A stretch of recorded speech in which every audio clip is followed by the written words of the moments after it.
Police वालों ने वो पोटली उठाई जिसमें माल बंधा हुआ था और फकीर को पकड़ दिया, लेके चल दिए। कोई कर्म रहा होगा फकीर का, दुष्कर्म रहा होगा, क्या होता है? ले जाकर राजा के दरबार में पेश किया, माल दिखाया मंत्री ने राजा को, इससे ये माल पकड़ा गया है। सब बड़े अकड़ वाले बैठे हैं ना, जिसको देखो बड़े बुद्धिमान बैठे हैं, बहुत बहुत बुद्धिमान बैठे हैं।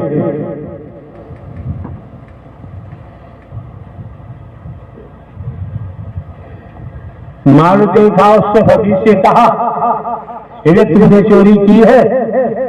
फकीर ने कहा मैं क्या जानूं चोरी क्या होती है, मैंने चोरी भोरी कुछ नहीं की है,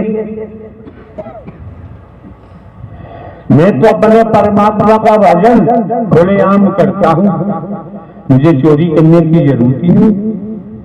फिर भी जो भी रहा हो, कोई कतरा रहा होगा किसी का।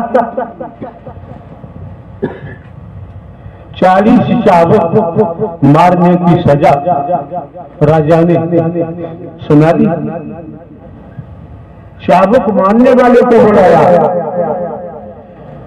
कपड़े उतरवा दिए, फकीर तो फकीर है, नग्न और चाबुक पड़ रहे हैं। बेचारों में सोच रहा है कि मेरा कोई दुष्कर्म होगा, अच्छी बात है प्रभु इसी जन्म में कटवा रहे हो, दूसरा जन्म लेने की जरूरत नहीं पड़ेगी। किस दुनिया में हो, दिखावा दिखा रहे हो, तुम शहंशाह हो, तुम बादशाह हो, तुमने महल बना लिए, नाश होगा, नाश सर्वनाश होगा। किस महल पे है हम ढंग पाखंड आडंबर में नहीं है। हरि परमात्मा के नाम को जो बदनाम करेगा उसका सत्यानाश तो होना ही होना, उसे से ब्रह्मांड में कोई नहीं बचा सकता, कोई सा भी भगवान नहीं बचा सकता। नाम बेचना, नाम को बदनाम करना, चाबुक पड़ रहे हैं, प्रभु इसी जन्म में कटवा दो, कोई कुकर्म पाप रहा हुआ। चाबुक खाने के बाद ठोकर मार के फकीर को भगा दिया, तो भगा दिया। जब उसी झाड़ी में पहुंचा, वहां जाकर उसे बोध होता है, आत्मिक बोध होता है तेरा कोई पाप का कतरा था वो तो कट ही गया, लेकिन राजा को श्राप दे दिया, राजा को श्राप दे दिया। समय व्यतीत होता रहा, श्राप हावी हुआ, राजा को कोढ़ पैदा हो गया। इतिहास उठा लीजिए, इतिहास सभी ने पढ़ा होगा। राजा को कोढ़ हो गया, कुछ समय के बाद राजा की मृत्यु हो गई। समय व्यतीत होता गया, एक दिन राजा गोपी चंद की माता ने अपने बेटे को बुलाया, पास बैठाला, कहा बेटा संसार में कहीं तुझे सत्य का साथ मिलता है तो कर ले, और नहीं मिलता है तो जा गोरखनाथ के चरणों में चला जा। बेटा गोपीनाथ ने कहा मां तुम पागल हो गई हो, मैं 52 का राजा, 16 से तो रानियां हैं मेरी, 100 वो 1000 कन्याएं हैं, कोई दूसरा भाई भी नहीं है जिससे सौंप करके और मैं फकीर बन जाऊं। यहाँ जो आता है तेरा मांगने भी आता है, नोटों की लूट करने आता है, रुपयों की लूट करने आता है, प्रोग्राम मांगने आता है, वही तो फैला हुआ है।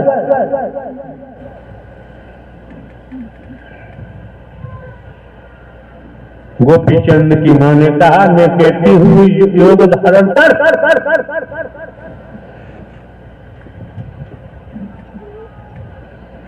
सत्य के साथ थी गोपी चंद की माता।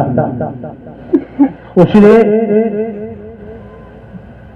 उड़द की दाल को पिसवाया, उड़द की दाल को पिसवा कर और गोपी चंद का पुतला बनवाया। जब गोपी चंद का पुतला बनवाया, जब सूख गया, तब माता ने कहा, गोपी चंद की माता ने, इस पुतले को ले जा और फकीर झाड़ी में बैठा हुआ है, उसने शराब दिया है, वो शराब पूरा होगा, शराब दिया है, पूरे परिवार का नाश होगा, सत्यानाश होगा। तो रुपया पैसा लेकर के किसकी आत्मा को दुखी कर रहा है? किसको दुखी कर रही हो? कौन से कोने में परमात्मा रहता है, कौन सी दुनिया में रहता है? कहा अपने पुतला में तेरा, मैंने जो उड़द की दाल का पुतला बनाया है, इसे ले जाकर, इस समय समाधि में है फकीर, आंखें बंद है, कुछ दूरी पर अपने पैर मिट्टी में गाड़ देना, पुतला खड़ा हो जाएगा और तू छिप जाना दूसरी साइड में। मां रास्ता बता रही है, गोपी चंद क्या पता। हो मन भजले हरि का नाम भजले रे, मन भजले मैया का नाम भजले, हो मन भजले नारायण हरि भजले, के नारायण हरि मिले जाएंगे, मन भजले, के मैया रानी मिले जाएंगी, मन भजले, मन भजले हरि का नाम भजले, अरे दुख के दाता परम पिता है, दुख के दाता परम पिता है, सुख देता है हरि को भजले, तो नए रास्ते मिल जाएंगे, मन भजले, तो प्राणी भटक भटके सुन भजले रे, मन भजले, मैया की शरण में आ जा, हरि नारायण शरण में आ जा, काहे रास्ता भटक रहा प्राणी, तू हरि का नाम क्यों न भजने। बोलिए नारायण साकार हरि की संपूर्ण ब्रह्मांड में सदा सदा के लिए जय जयकार हो, जय जयकार हो।